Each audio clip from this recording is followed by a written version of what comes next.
It's now my pleasure and privilege to introduce our honorary event chair, Secretary Tom Vilsack, to provide some final remarks. As President and CEO of the U.S. Dairy Export Council, Secretary Vilsack provides strategic leadership and oversight of USDC's global promotional and research activities, regulatory affairs, and trade policy initiatives. This includes working with industry leaders to develop a long-term vision for growth and consumer trust in U.S. dairy. Vilsack joined USDC in January 2017 after serving 8 years as the nation's 30th Secretary of Agriculture. Vilsack was the longest-serving member of President Obama's original cabinet. Prior to his appointment, he served 2 terms as the governor of Iowa in the Iowa State Senate and as the mayor of Mount Pleasant, Iowa. At CSU, Secretary Vilsack serves as a strategic advisor of food and water initiatives at the National Western Center, convening global partners to participate in the center's vision around the interface of food, water, energy, the environment, and human health. Please join me in welcoming Secretary Tom Vilsack to the stage. Thank you. Well, I appreciate that introduction. It gave me a few minutes to collect my thoughts after I had to be disappointed not winning the mug. Look, first of all, thank you very much for sticking around. This has been an incredibly rich, diverse, complex, and detailed conversation about a very important topic. And I congratulate the folks at CSU who were responsible for putting this on, because I think it really went into these issues in great depth. It gave the panel sufficient time to really focus in on specifics, and hopefully you walk away with a variety of ideas and thoughts about how to take the next step in this journey that we're on. I woke up this morning and as is often the case, I tune into the Daily Mass. It's a YouTube Catholic Mass. And the priest who was given the homily today quoted Cardinal Newman, who is now Saint Newman, who said, "To live is to change, and to change often is to be perfect." And I thought that quote really summarizes kind of what we've been talking about here for the last day and a half, about the importance of change and its connection to the life that I think we all believe is important in terms of our food and agriculture industry. You know, I was struck by the fact that throughout this process, occasionally we would talk about agriculture, and then we would talk about food, and every once in a while we'd talk about food and agriculture. My first takeaway and my first request of everyone who is here is let's stop speaking about agriculture and food as if they are separate and distinct. Let's begin understanding that really they are one and the same. They are part of a single industry. Now, the reason I say this, and Rob's presentation briefly touched on this, but I'm going to give you some numbers. When you talk about the food and agriculture industry, what you are talking about is the single largest employer in the country. 43 million Americans are connected, and their employment is connected to the food and agriculture industry. That is by far the largest employment industry in the country. It also impacts directly 20% of the entire United States economy, which means that it's a really, really important industry. And when we start talking about it in those terms, it elevates the significance and importance of the industry in a variety of conversations, not the least of which are political conversations that take place, not the least of which are the trade discussions that take place. No longer is it about the importance of the auto industry. We hear a lot about that industry, and it's an important industry.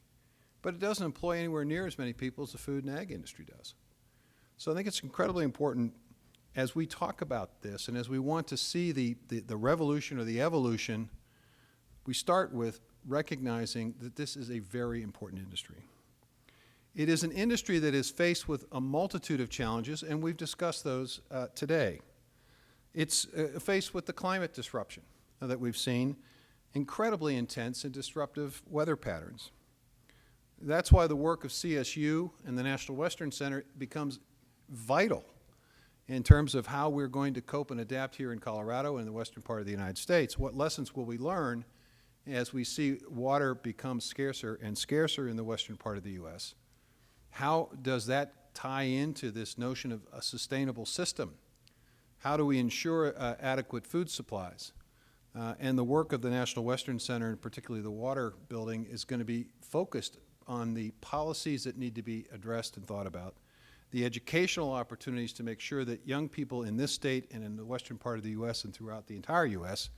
have an appreciation for the importance of water, and focus on innovation and research that will lead to the ability to conserve and preserve water resources, so this state and other states in the western part of the U.S. are not faced with a dilemma of whether they grow crops or grow cities. There are other forces at play. When we talk about climate disruption, we're also talking about a significant financial impact on the economy. And one challenge I would give to the group today is to also think about innovation in the context of risk management tools. Are our current risk management tools that currently protect the food and agriculture system and producers, are they adequate for the risks that we will face? And if not, how do they need to be improved? The reality is we had this conversation about the food and agriculture industry, and it was a wonderful conversation, but the reality is that this conversation is taking place in a number of other industries because we are definitely going to see the emergence of decarbonized industries in this country and the world, and we're going to see the disappearance of those industries that have been focused and primarily carbon-based. And how will that have an impact externally on the conversation that we have about the food and agriculture industry? Will we be leading that conversation in the total economy, or will we be reacting to what some other industry has done? And I'm going to talk in just a few minutes about how I believe the food and agriculture industry is uniquely positioned to lead a discussion and to provide the leadership for the entire American economy, which in turn I think would have a profound impact on the global economy. And there is a political conversation and there is political innovation that needs to take place. The reality is when we start talking about climate disruption, it has a tendency to pit people that look like me and are of my age against a lot of the students who stood up here just a little while ago to be recognized. It does indeed pit young versus old. It pits developed nations versus underdeveloped nations. And it even pits authoritative governing systems against democratically valued systems. Let me give you an example. In the dairy industry, we're working on trying to reduce our emissions, and in fact, North American dairy farmers are the only dairy farmers in the world that in fact have reduced greenhouse gas emissions over the last 10 years, according to the FAO. And one of the strategies that we're looking at is the ability of taking feed additives and essentially adding enzymes to those feed additives that would in turn reduce the amount of methane produced by cows. If we were in an authoritative system for that new technology, it would already be in the marketplace. It would have been approved because the benefits of it would outweigh the risk, and it would be approved. But our system requires it to go through a regulatory review, and our regulatory system at the FDA has never really seen a product like this before. So there's no real category for it. So the decision was made to sort of shoehorn it into the pharmaceutical category, which means years and years of field tests, et cetera, millions of dollars of expense, and a delay of that potentially positive result for the climate, for greenhouse gas emission reductions. And we are now engaged in a competition with developing countries, with our friends in China, as to whether their system that allows for quick decisions is better than our system that allows for maybe longer decision making, but with more liberty and freedom and value that we espouse. So this is a really complicated conversation we're having, and the implications of it go far beyond just feeding the world. In addition to all of those challenges, the many forces that we've talked about today also provide enormous opportunity. Briefly touched upon was the notion of molecular manufacturing. We are fast approaching the day when foods will be personalized.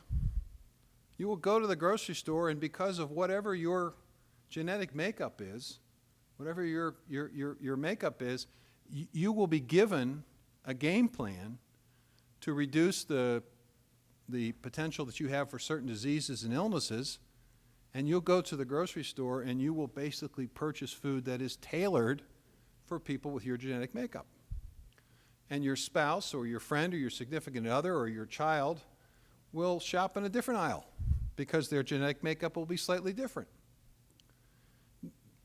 Think of the enormity of that in terms of the number of new products that are going to be produced and all of the research that will be required to do so, and the importance of having well-educated folks from universities like this figuring this out. There was also discussion about data-driven foodscapes. I mean, here's the reality. That's coming. It's already here. And it's not only going to increase productivity, it's going to accelerate it. Because we're going to figure out how to grow faster. Not just more, but we're going to be able to do it faster.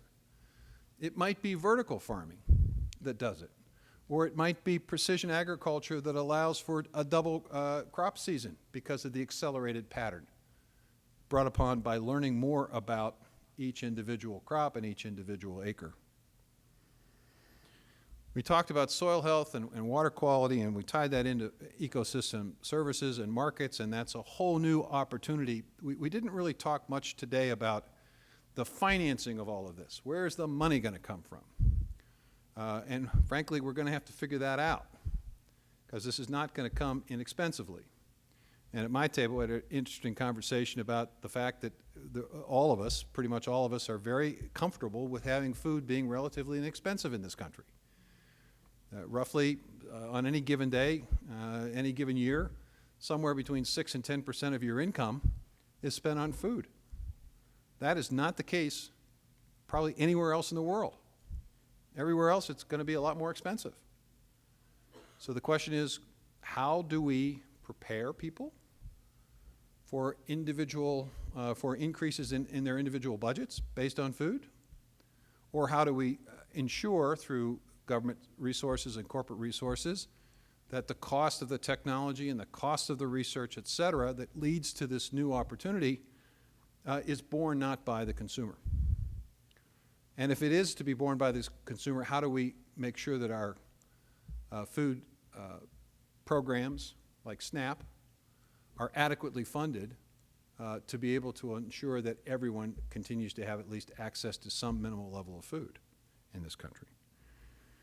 And then finally, we talked about consumers and how we have to listen to them. I get it.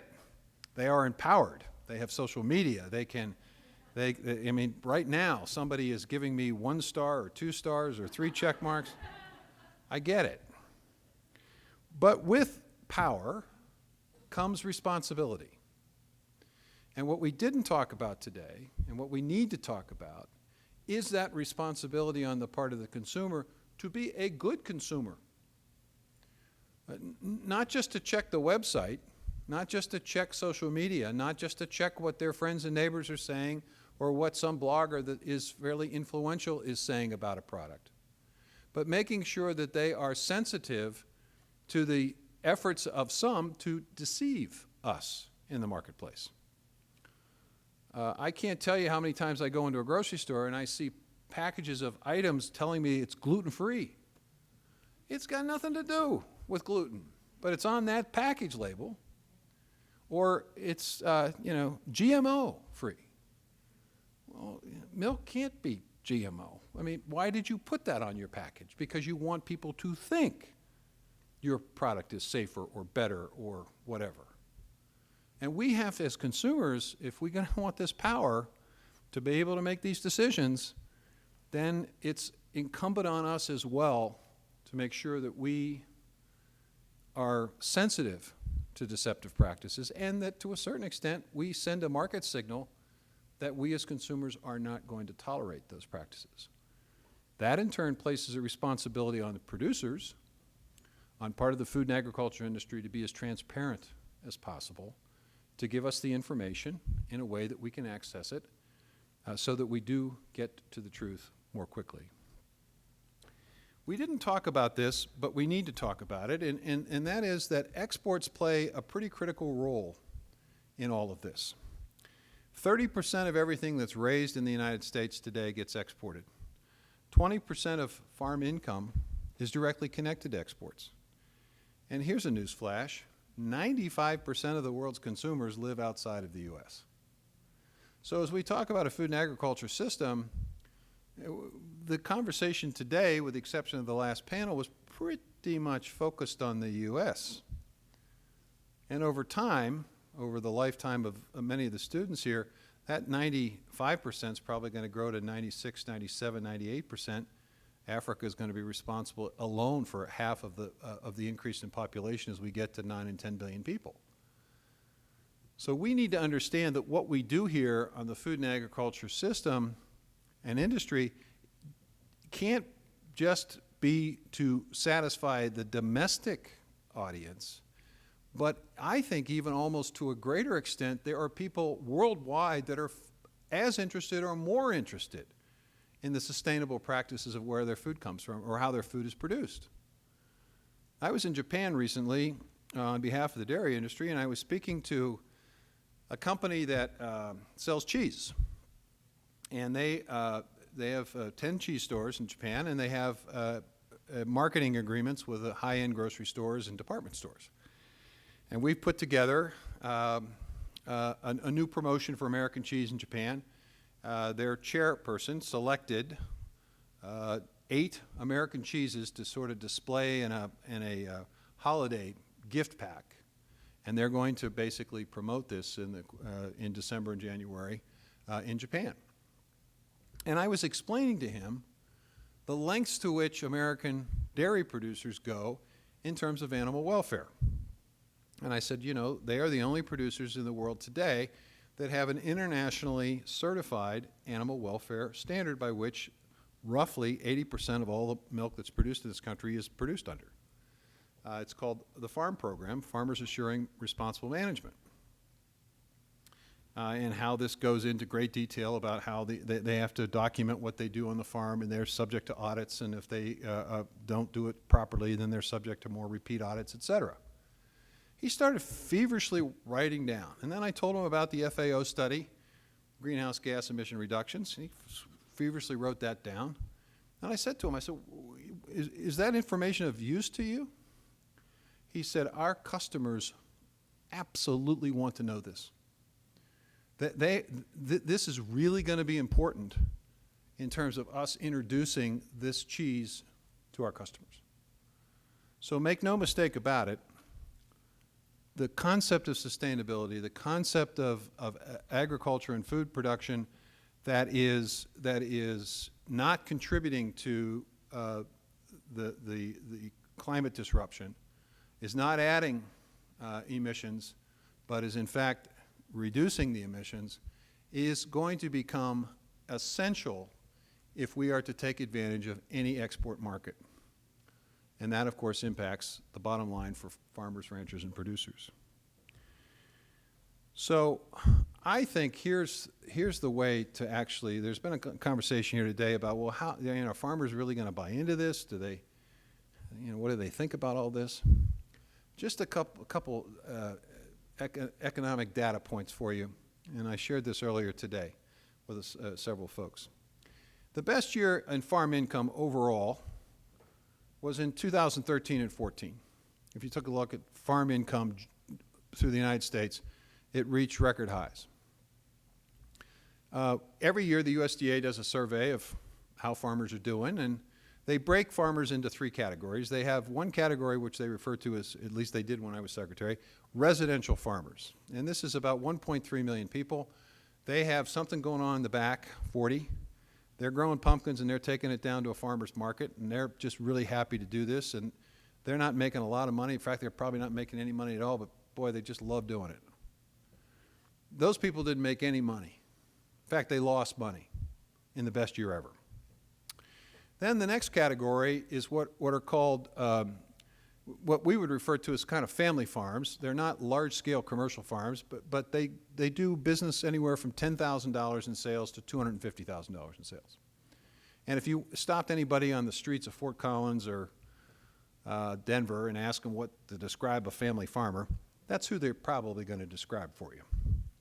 Best year ever, that group of 700,000 netted $10,000 in farm income.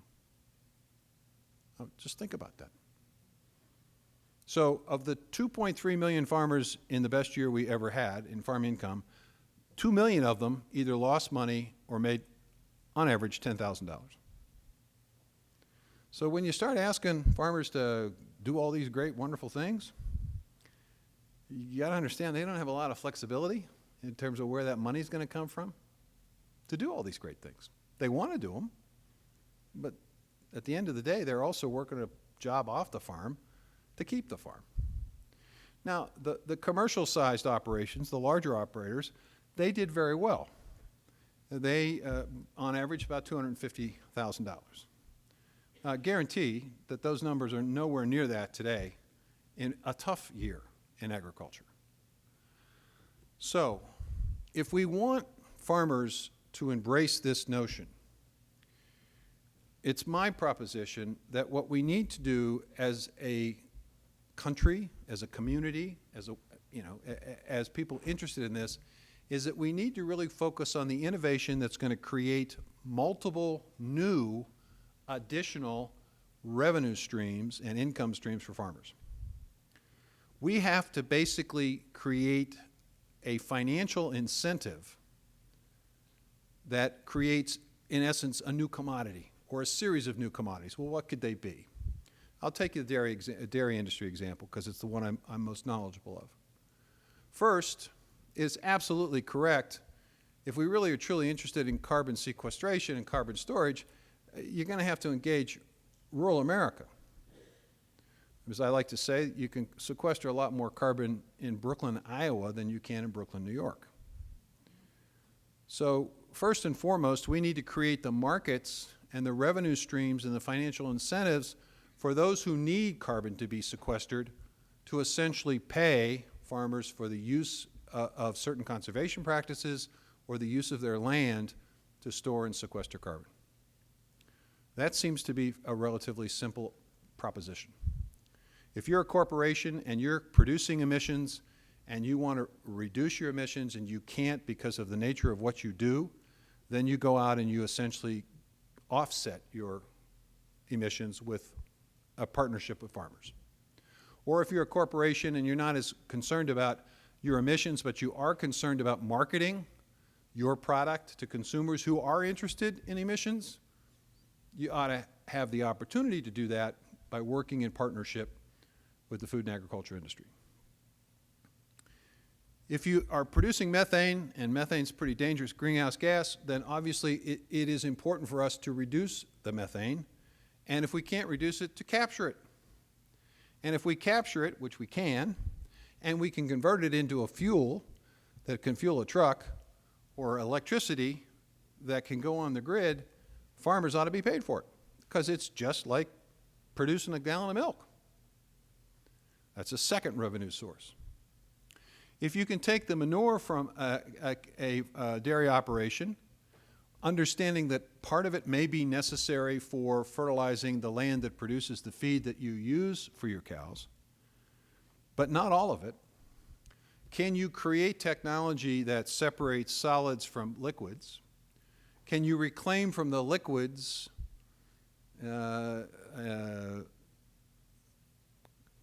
substances that can be used in organic farming, sort of an ammonia product that's used for organic farmers, which is another revenue source?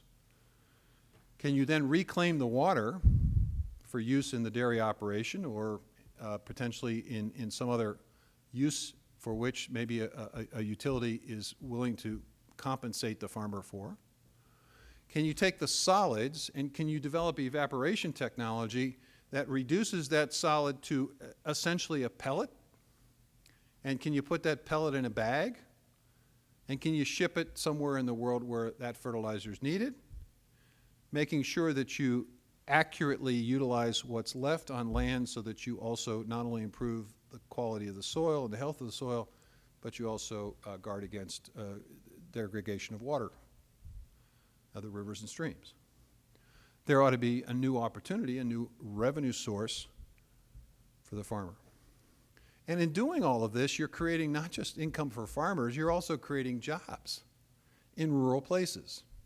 You're creating an entire supply chain that creates jobs in rural places. The manufacturing and the processing of these things, the packaging of them, the shipping of them and transporting of them, the marketing of them, all opportunities for income and all opportunities for jobs.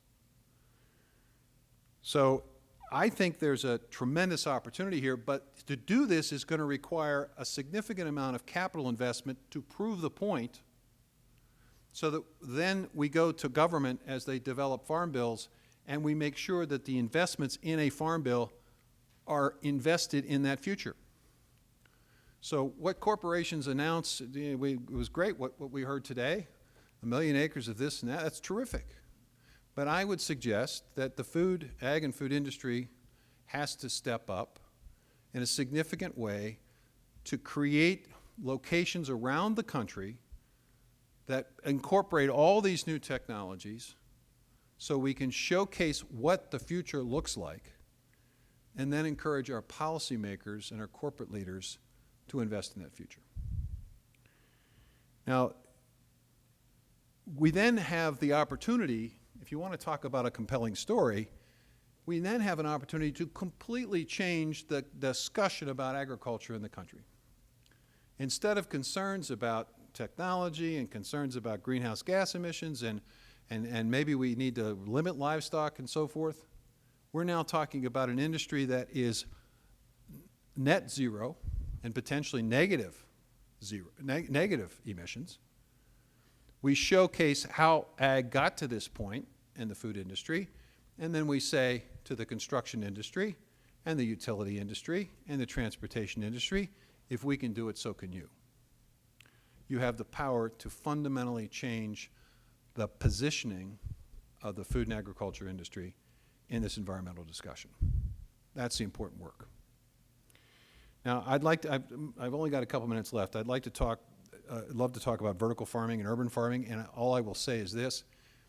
To me, that's great because it creates a nexus with our friends in urban and suburban areas, and it gives them just a taste, just an understanding of the risks that's involved in the food and agriculture industry. And I'm excited about it because the more ways in which we can connect people to what is done in the food and agriculture industry, the greater the appreciation will be for that industry. Let me finish with this.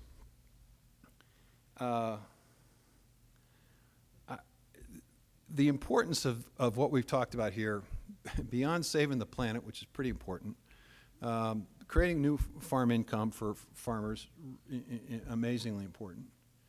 To me, it's also about preserving a value system.